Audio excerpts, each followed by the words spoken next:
PC. Okay, switching gears. Now we are talking about national knowledge metaverse rollouts that are accelerating globally. And we have helped governments now and work with partners in now more than 100 countries to do so. And we have various programs. We have everything from individual programs that goes to academic institution, all the way to knowledge metaverse program that go to full nations, like we see here, for example. So why do we do this? We'll come back to that, and what is it? So it's a grant. Those grants are providing everything you need in order to roll out XR in your institution, organization, or region. We cover quite a lot if you get those grants, up to 95%, and this helps quite a lot in education, but also helps governments to build IP and digital assets, upskilling for jobs, enterprise, helping, especially during COVID, with safety, security, and health, strengthens in many times community social cohesion, and global creates this global knowledge metaverse with now we have more than 460 locations on the map that create solutions. So this figure 73 is getting old now. I don't know exactly the last number, but I would guess we are above 100. We started with the new grant program sometimes in the beginning of COVID, even actually, I would say 2 months before COVID. And what we've seen is that COVID has created an explosion. We had 890% increase in users. It's pretty remarkable. And these users are coming from all corners of the world. It's not just United States. It's everywhere from Egypt. You can see the dots on the map. From Africa, Central Africa, Michigan, West Indies, Jamaica, Kuwait, Mississippi. So you can see that it's pretty exciting. This is President Donald Trump. This is New Mexico, Slovenia, Africa, Morocco, and Nigeria, Orange County, California, and so on and so on. So just to give you a flavor for this, let's look at the world map. This is a map that's today updated manually, but soon will be updated automatic. And if we drill in anywhere in the world, you can see location where the metaverse is created. And I'm a little bit like a kid in the candy store to see the level of interest that we have. And everywhere you can actually click on application, you can see that there's 671 locations right now in California where organizations are doing this. So very exciting development. So let's talk a little bit more concrete.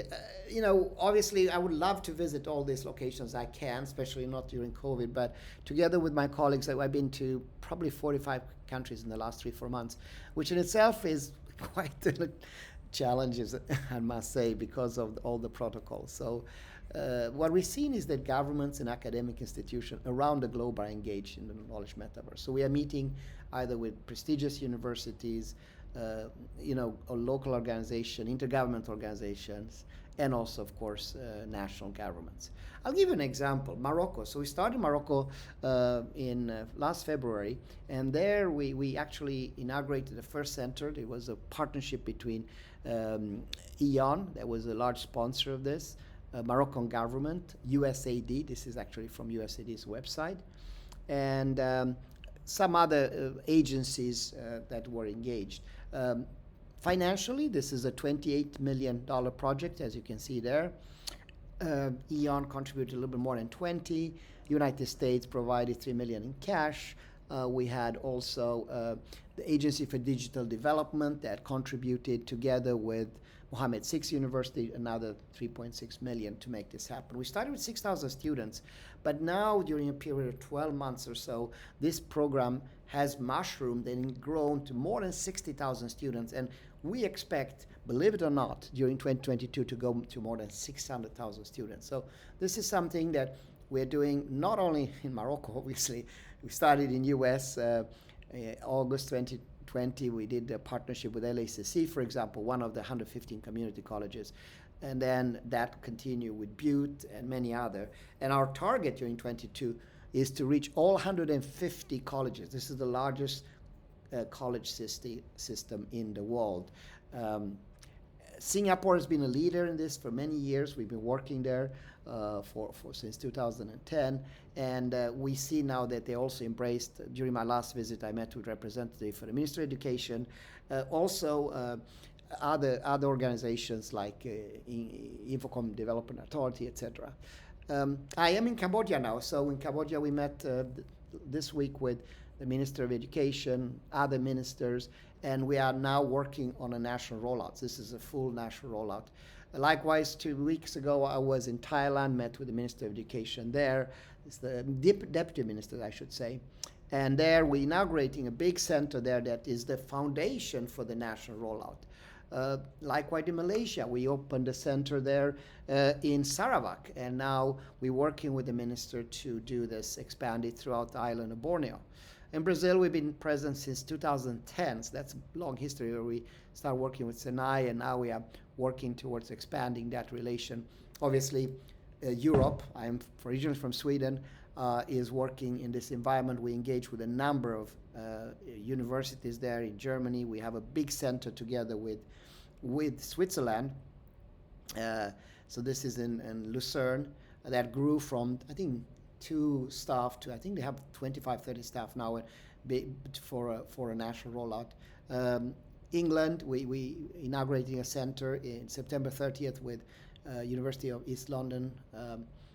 Glasgow, we inaugurate the center there October 1st with the Vice Chancellor.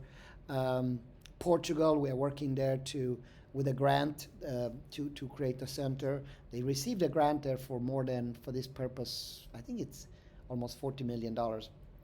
Of which they want to use a significant portion to roll out XR.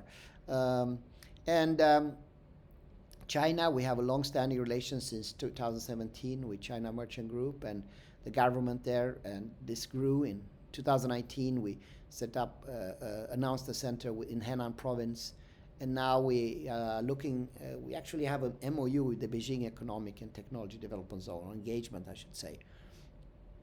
If we look at India is a big country.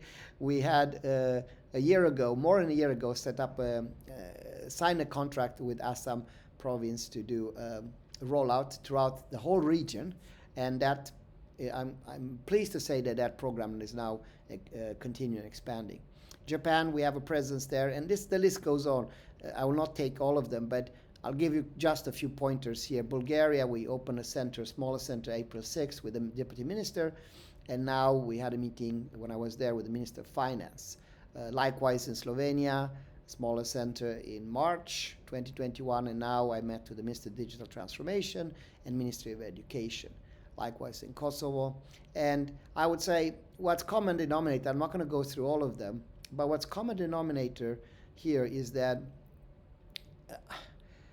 all governments and organizations want to implement this type of digital transformation. And this has become more apparent during the COVID. And they have the funds, most of them. The problem they have is even places like now Ethiopia, where we signed a contract for 2nd of September, that they don't know exactly how to implement or transfer this vision or this strategy into tangible projects that make impact. And that's where we come in, because we have the experience and we have the type of technology that enables that. And in this context, we also work together with intergovernmental organizations to help the process, such as Inter-American Development Bank. We've been working with USAID and many others.